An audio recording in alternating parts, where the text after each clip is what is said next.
Morning again. Good morning. Happy New Year. Happy New For Year. those of you celebrating.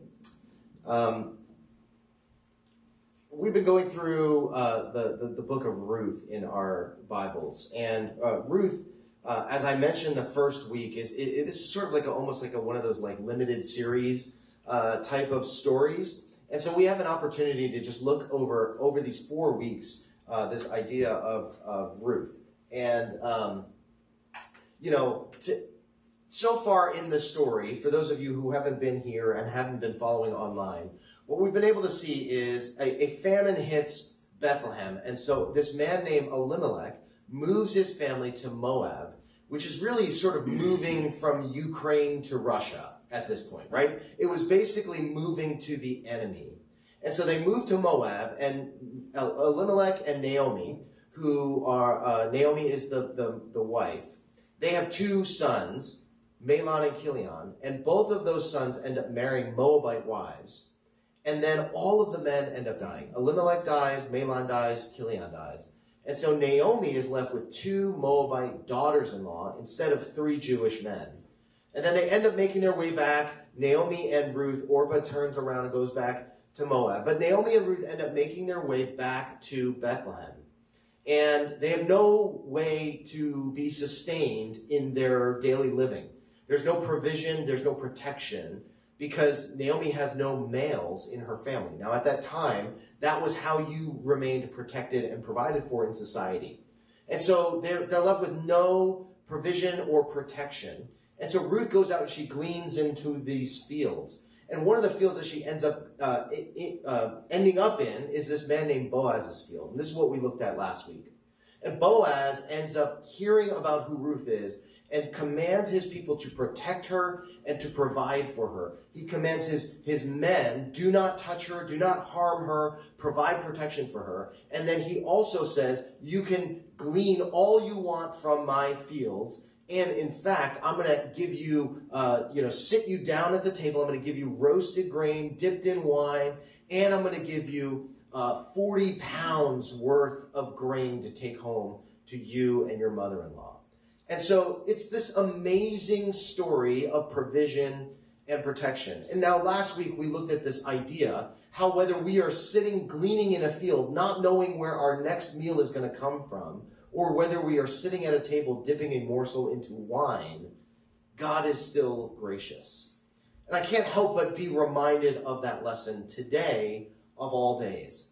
Today, as we celebrate Lunar New Year, and with the idea of a new year and a new hope and a year of peace and prosperity, we are also reminded of the horrific violence that just took place in Monterey Park in Alhambra in California, where yet another mass shooting has taken place.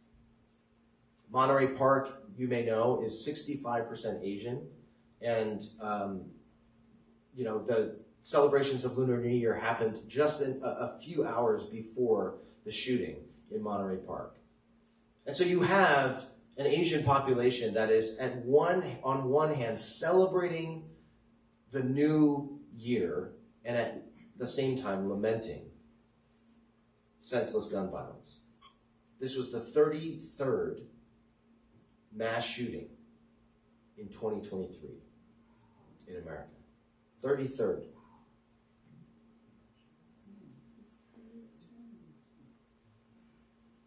You have a God at a table, and you have a God in a field. And in between those 2 bookends is where we live most days. Not knowing exactly where God is in the circumstances, and yet we are reminded through the story of Ruth that despite all of those circumstances, we can yet find God through God's people. So today we're going to continue with this book of Ruth, but we are reminded of just sort of what is hanging in the balance. That what we're talking about here in the Bible, what we're talking about here in our faith is not just a good reminder for us. It's not just a nice to have, a good thing to remember in our lives. For many people, for many of us, this is the edge of our faith. This is the edge of where we live in our emotional lives. And so that these are not just like good reminders for you to have, something to put on a Post-it on your bathroom mirror. But for many of us, these are the foundational truths of our faith and who we believe God to be.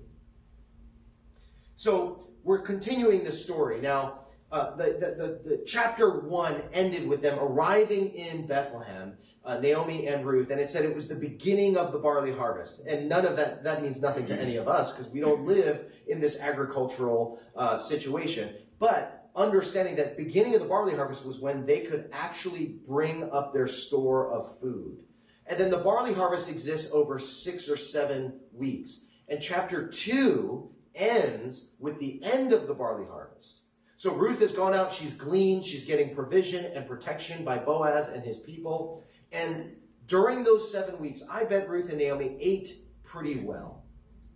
But it's not like a supermarket here in America where you can go and get strawberries whenever you want. It was a seasonal agricultural society. So during those 7 weeks, you could get a lot of grain because that's when the grain was being harvested. But for the rest of those weeks of the year, you have to live off of that harvest.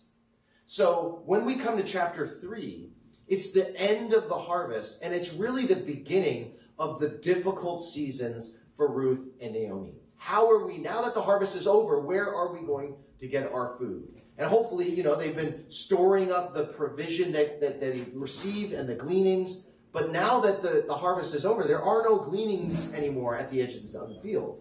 Now they have to start thinking about the rest of their lives. And this is where we pick up the story in Ruth chapter 3. There we go. It says, Then Naomi, her mother-in-law, said to her, My daughter, should I not seek rest for you, that it may be well with you? Is not Boaz our relative, with whose young women you were? See, he is winnowing barley tonight at the threshing floor. You guys don't even know what that means, right? Winnowing barley at a threshing floor. We'll get to it. We're going to dive in on that. So she says, Wash, therefore, anoint yourself, put on your cloak, and go down to the threshing floor. But do not make yourself known to the man until he has finished eating and drinking. But when he lies down, observe the place where he lies.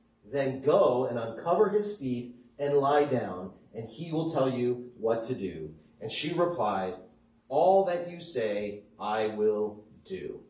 Now, we're going to dive really headlong into winnowing and threshing floors. And so I just need you to just bear with me because there's probably going to be a moment 5 minutes from now where you're like, this is really, really interesting, but also really, really odd. Why are we going in so deep? Hang on all the way through because by the time we get to the end, I think you're going to be like, okay, I got it. So what would happen is they would go and they would bring all of the harvested grain and they would bring it to this thing called the threshing floor. Now, the threshing floor is where basically they would pile all of the grain. And so you think about what they're harvesting, right? So you're pulling up the grain, you're gathering all the grain from the stalk. But you get little leaves in there, you get straw and this and that. But they're throwing it all into this bag or basket or whatever. And then they basically throw it all on the ground. And they make a giant pile of all of these grains and these, straw and everything like that. And this is actually what they would do. They would trounce it, right? So oxen were used. They would put a post in the middle, tie the oxen, and the oxen would just run and walk around, stomping on the grain. And what you're trying to do is you're actually trying to separate the stalk and from the grain. And so you're removing the grain from what they call the chaff.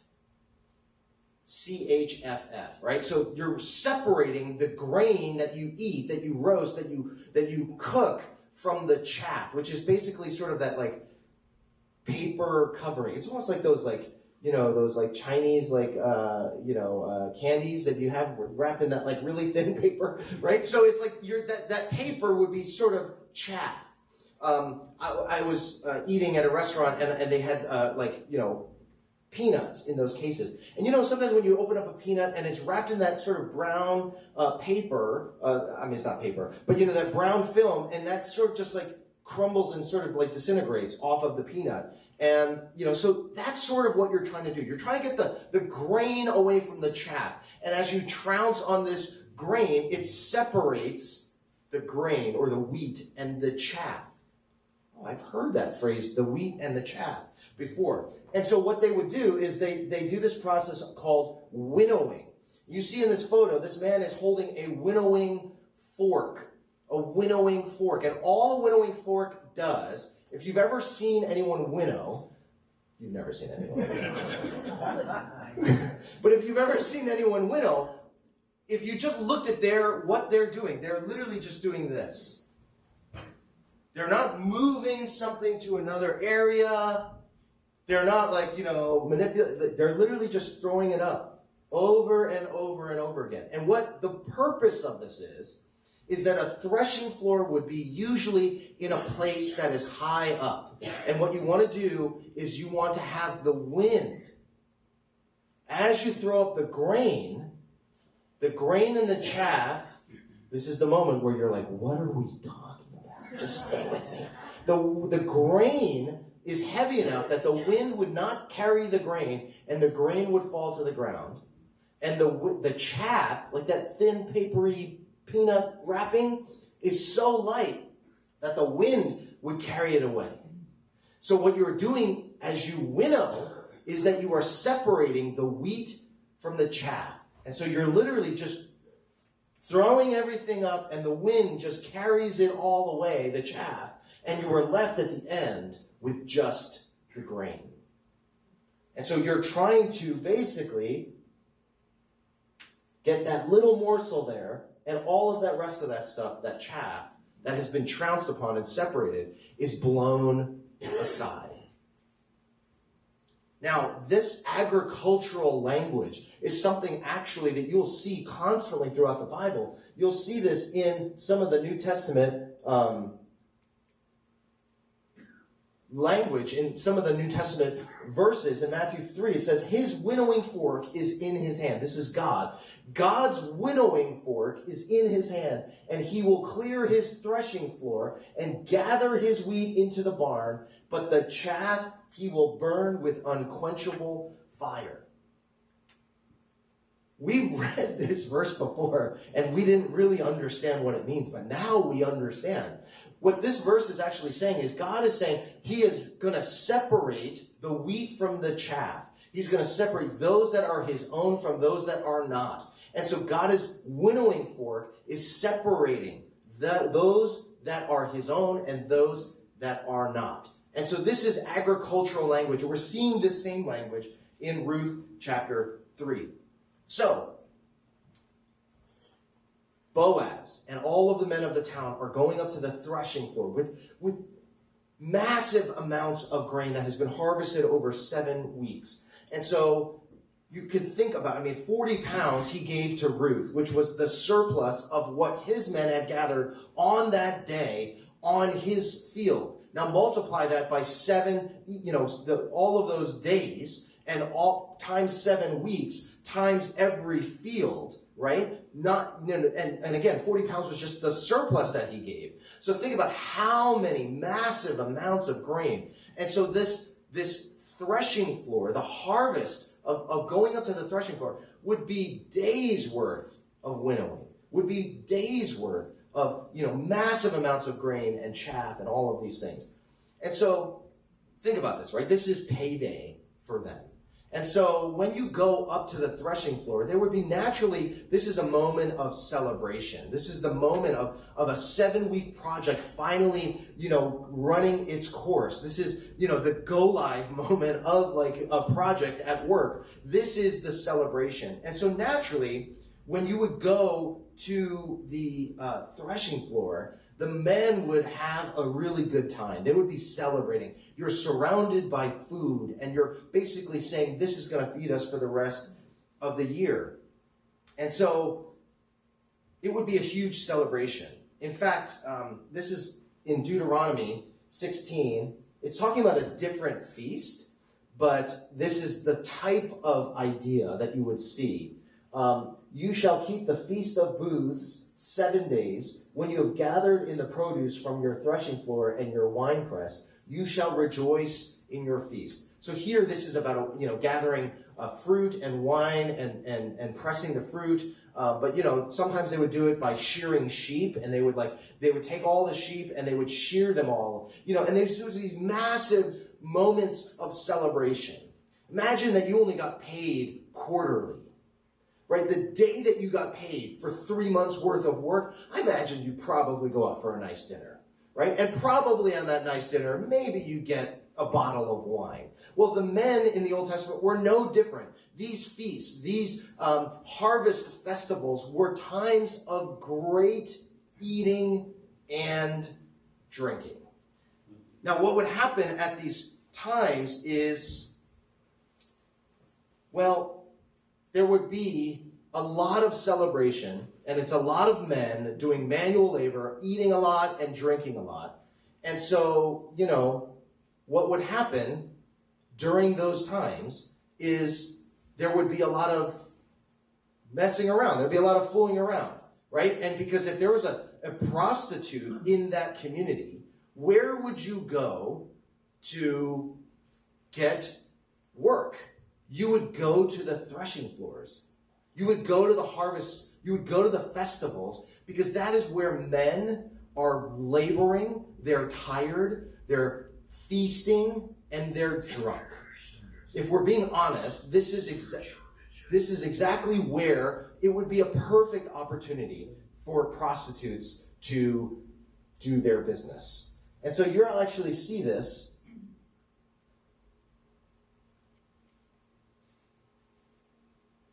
in Hosea. This is a reference as an analogy of what Hosea is calling the Jewish people. But he uses this analogy. He says, you have been unfaithful to your God. You love the wages of a prostitute at every threshing floor. And all this is to say is that prostitutes loved threshing floors, because you get men who are tired, laboring, full, and drunk.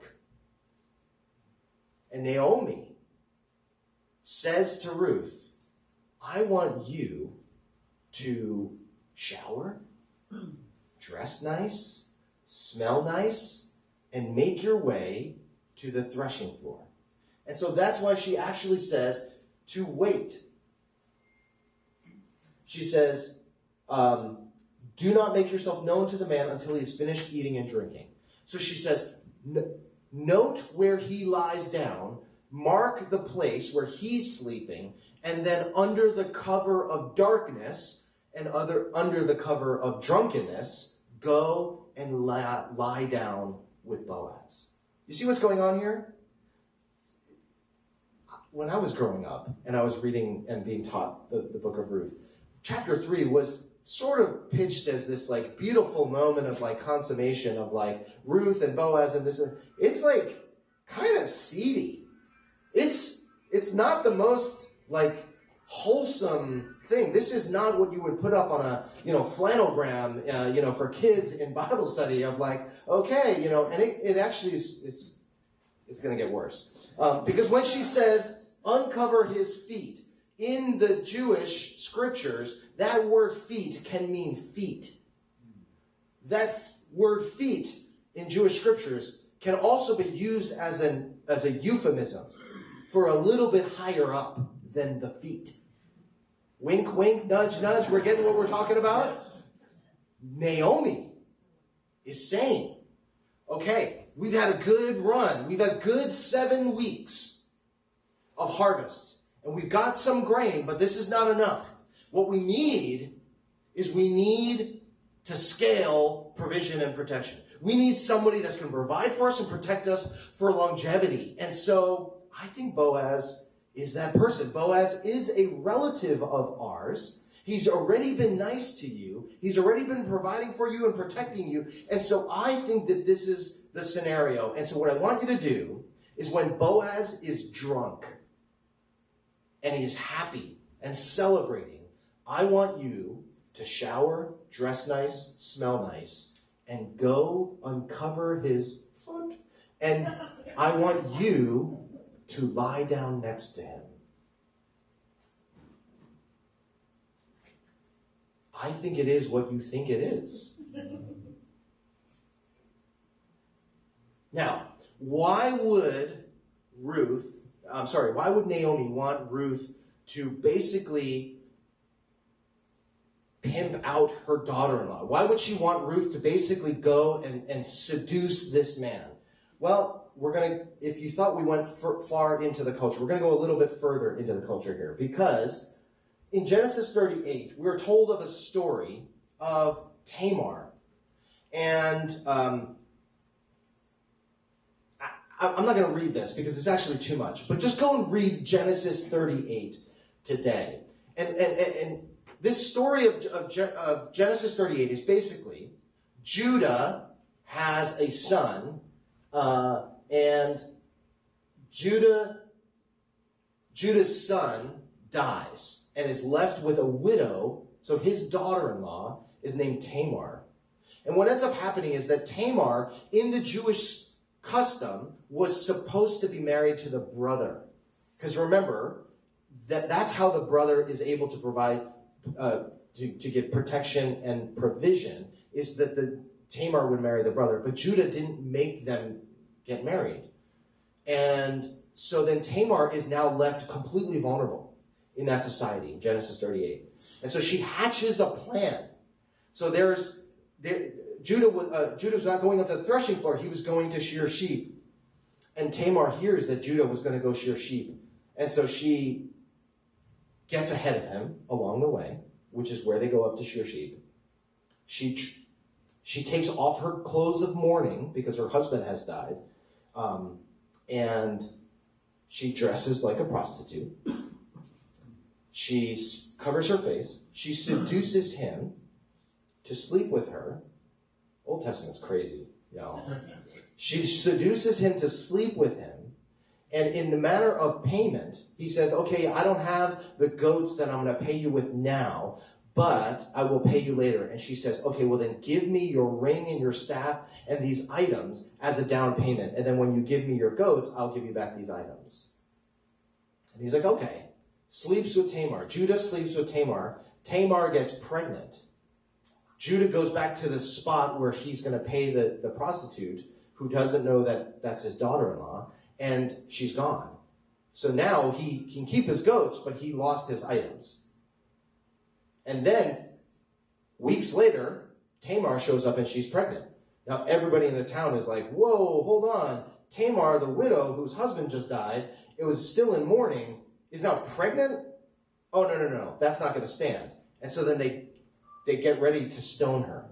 Okay, we're going deep. They get ready to stone her. And she says, yes, I did sleep with someone. The person I slept with belongs to these items. The camera zooms in on Judah's face, right? And Judah's like, oh my God. And then literally Judah's just like, okay, all right, nothing to see here, right? And then she gets pregnant. She is pregnant. She gives birth. And she is called blessed in that community because she has a son.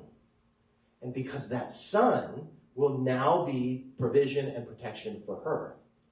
So you see how, if you have a male offspring, if you have a husband, if you have someone, that is the way you were able to function and operate as a woman, to be provided for and protected. Even though you dressed up as a prostitute, seduced your father-in-law, and stole his items. The end result was you had a son, you were called blessed, because that is God's provision and blessing upon your life. This is admittedly a very different time than what we live in. So Naomi remembers the story of Genesis 38. It's a very famous story in Jewish culture. She remembers the story of Genesis 38 and says, I know, Ruth, go Shower, dress nice, smell nice, go lay down, uncover his foot, and lay with him. Because if you get pregnant and you get a son, we're going to be blessed. That's what's going on.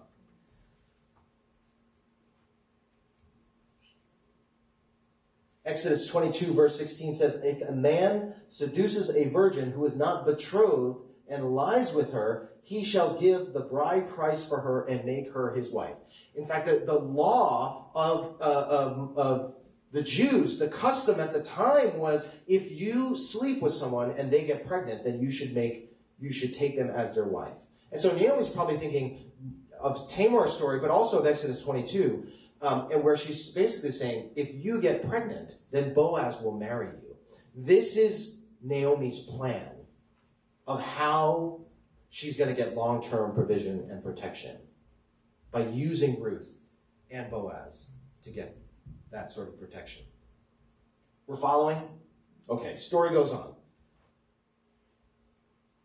So she goes down to the threshing floor. She did just as Naomi had commanded her. And when Boaz had eaten and drunk, and his heart was merry, he went to lie down at the end of the heap of grain. Then Ruth came softly and uncovered his feet and lay down. At midnight, the man was startled and turned over. And behold, a woman lay at his feet. He said, who are you? And she answered, I am Ruth, your servant.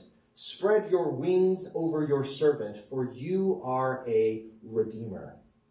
That phrase there, spread your wings, has like sexual undertones. But spread your wings over your servant, for you are a redeemer. Basically, cover me, right? And you are my redeemer. And he said, may you be blessed by the Lord, my daughter. That my daughter might be the first indication that things are not going to go the way that Naomi thinks. So he said, may you be blessed by the Lord, my daughter. You have made this last kindness greater than the first, in that you have not gone after younger men, whether poor or rich. Basically saying, your first kindness, right, which is taking care of Naomi, and now you have a last kindness, which is you've approached me, and I'm not as young as these other men, probably on the threshing floor, but you've picked me. You've picked me to be the one to, start this whole process of redemption. So he's like, you know what? You've done a kindness to me by approaching me instead of these other younger men.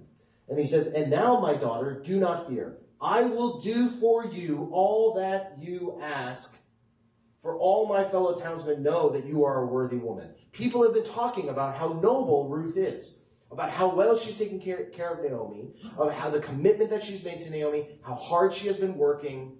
People know how noble you are. Don't fear. I'm going to do everything that you ask.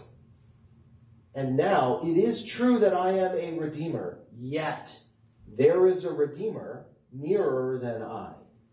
Remain tonight, stay here, sleep here, and in the morning, if he will redeem you, this other redeemer will redeem you, good. Let him do it. But if he is not willing to redeem you, then as the Lord lives, I will redeem you. Lie down until morning. So this happens basically just as Naomi wanted. Ruth lays down to Boaz, and Boaz is startled, sees Ruth, is complimented by her kindness to him, but he says, I am a redeemer, I am a relative, but there is someone that is closer. This idea of redeemer is something that actually, we can skip this.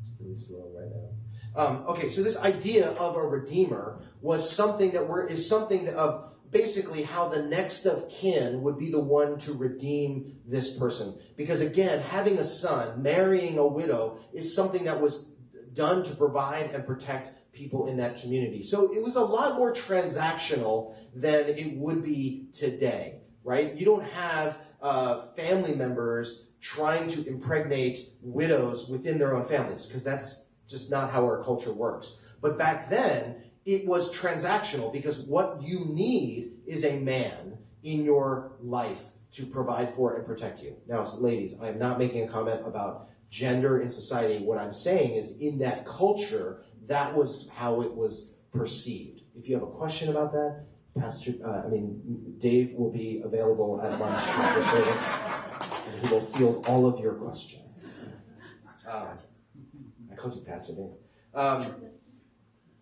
But so Boaz says there is a redeemer. And in fact, this idea of a redeemer or a kinsman redeemer is something that we'll actually look at next week. So you're going to have to come back for that.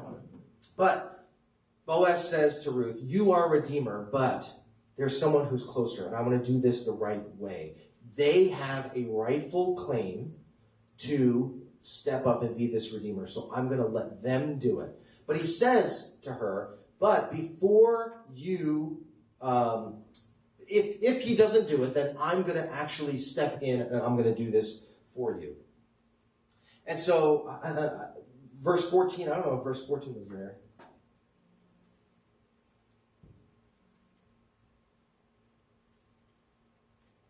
I must have missed out on... Oh. So it says this. So she lay at his feet until the morning, but arose before one could recognize another. So she lays down next to Boaz, and Boaz is saying, stay here. And she gets up. She wakes up before the sun has risen, right? So she's leaving under the cover of darkness. Now, there's a couple things here, right? Boaz still says, lay down next to me. And I don't think they had sex that night. This was a moment of protection. Because if she goes and sleeps somewhere else, maybe a stumbling person will, find her, think she's a prostitute, and sleep with her. So he says, stay with me. I want to protect you. And then they wake up before the sun has arisen because they don't want her to be seen. Because if she is seen as a prostitute, this reputation of Ruth as a noble woman would go out the door, right? So even in this action, there's protection provided for Ruth, protecting her reputation. And it says this, and he said, bring the garment, and he said, let it not be known that a woman came to the threshing floor. And he said, bring the garment you are wearing and hold it out. So she held it out, and he measured out 6 measures of barley and put it on her. So she's probably wearing some sort of tunic. And he's basically like, hold it out, make it like a makeshift basket. And he's just dumping barley onto, scooping out this barley. And 6 measures of barley. Anything people don't really know accurately, but it could be all the way up to like 250 pounds of barley. Now, I think actually giving Ruth 250 pounds of barley in her tunic would be like unkind at that moment because it's like you're trying to be inconspicuous. But the point is, as much as she could carry, an overwhelming amount of barley. Because remember, there's barley everywhere. This is a whole year's worth of barley. And so he's just like, scoop, scoop, scoop, like go on your way. This overwhelming provision for Ruth in this moment. Then she went into the city, and when she came to her mother-in-law, she said, how did you fare, my daughter? Then she told her all that the man had done for her, saying, these 6 measures of barley he gave to me, for he said to me, you must not go back empty-handed to your mother-in-law. Boaz is not just taking care of Ruth, he's taking care of Naomi. She replied, wait, my daughter, until you learn how the matter turns out, for the man will not rest, but will settle the matter today. That's how Ruth 3 ends. And so if you didn't, Ruth is just written as like a cliffhanger every time. It's like the barley harvest starts, the barley harvest ends, and then it's like he's going to settle the matter today, and then the chapter ends, and then we move on. And so you're going to have to come next week to see what happens with the Ruth. You could also read Ruth 4 for yourselves in your own Bibles, but come next week and we'll talk about it. But so this is the interesting thing about what I see in Ruth chapter 3. When we talk about provision and protection, we're hearing these phrases over and over and over and over again throughout. This is the motif, this is the theme that you're thinking about as you read Ruth. And when you put on the lens of provision and protection, this is what I think we learn. You remember back to Ruth chapter 1. where Elimelech was looking for provision amidst the famine, trying to protect his family. And so what he does is he uproots his family and moves to the enemy. He leaves his people, his land, his culture, his God, and he moves to Moab. So Elimelech, in many ways, did it his will and his way. He said, I don't see the way forward. I'm going to do it the way that I want.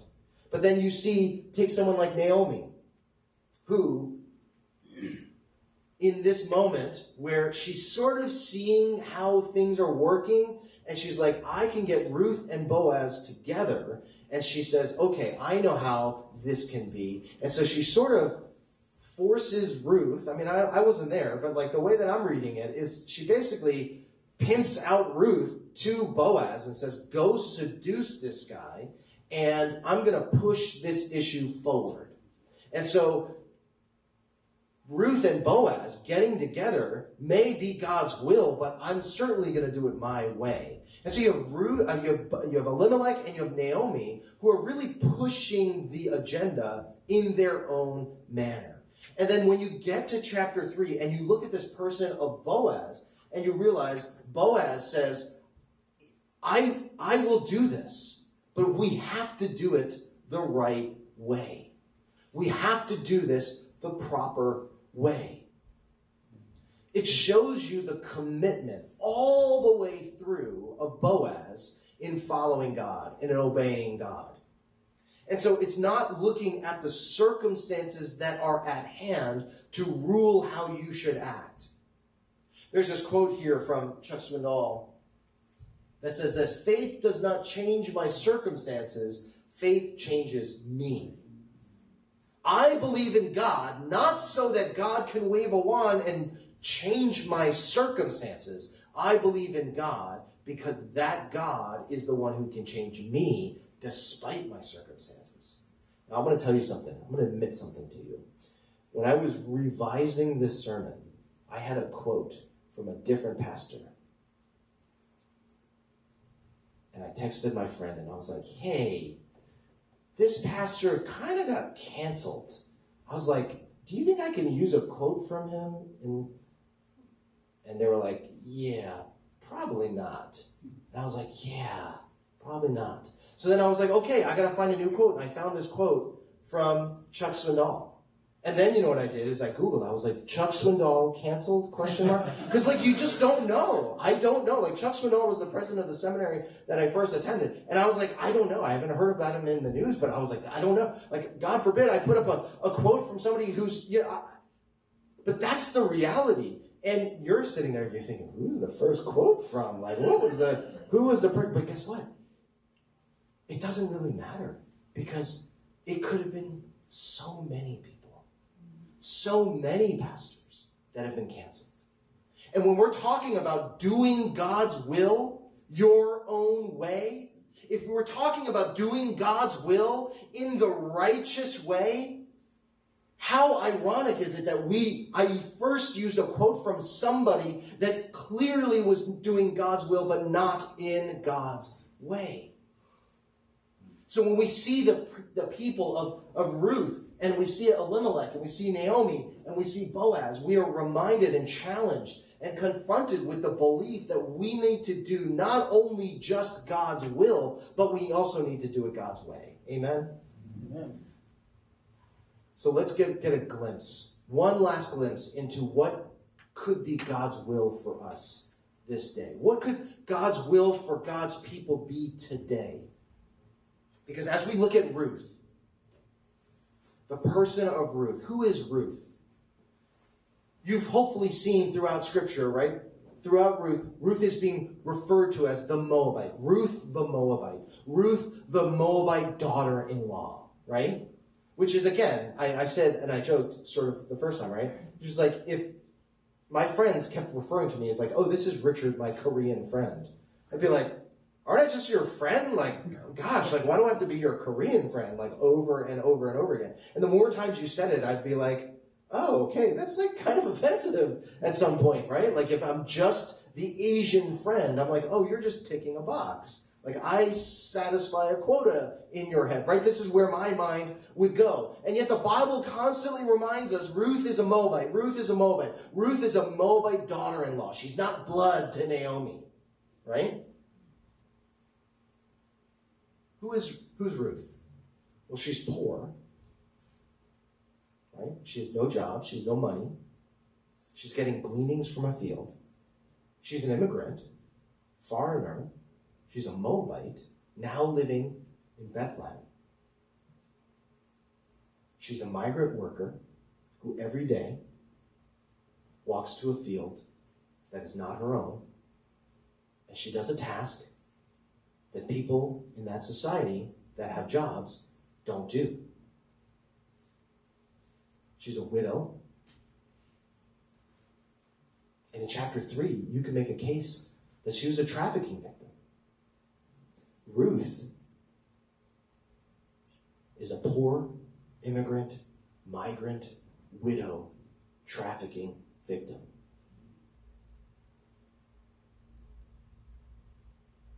Ruth is the one in this story who God is looking to provide and protect.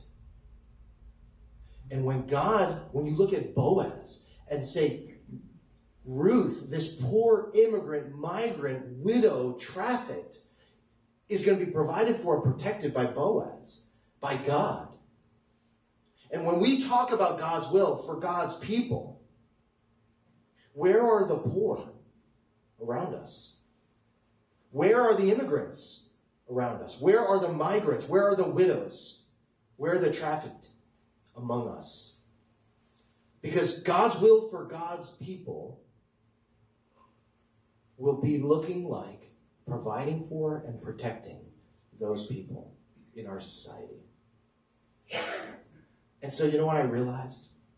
I realized that when the Bible reminds us that Ruth was a Moabite and that Ruth was a daughter-in-law, it's not a disparaging comment about Ruth.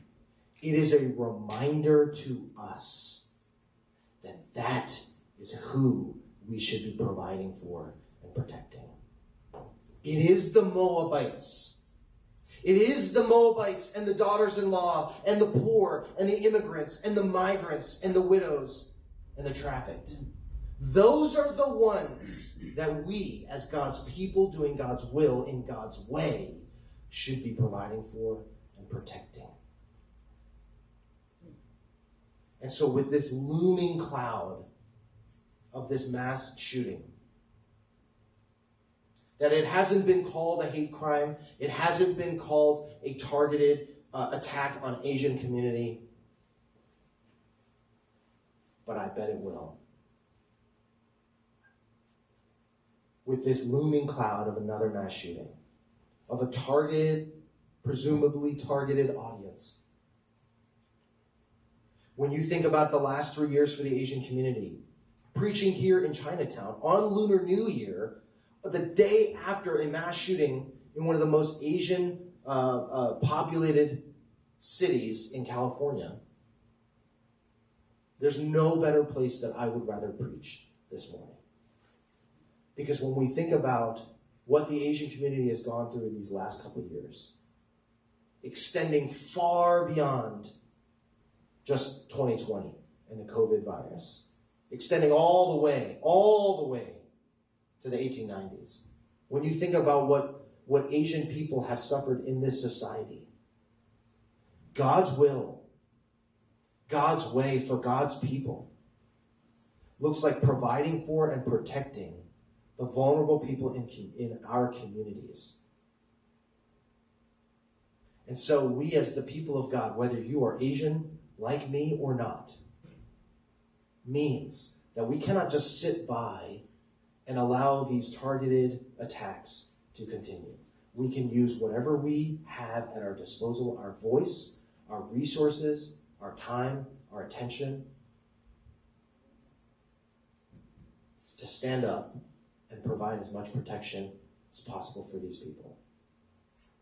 And when you see Black people being killed in the streets, the vulnerable in society, God's people, God's will, God's way is to stand up and use whatever time, attention, voice, and resources we have to stand up for justice for the vulnerable. It's not about Asian people and black people. It's about the poor. It's about the immigrants. It's about the migrants.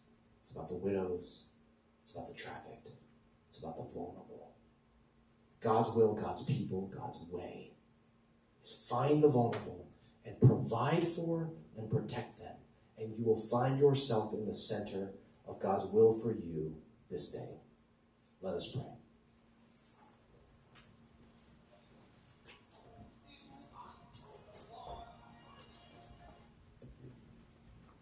I'm just going to give you about 30 seconds to just respond to the Lord and just ask the Lord to speak to you, reveal to you someone who may be more vulnerable than you in your community. That you can be used by God to provide protection and provision.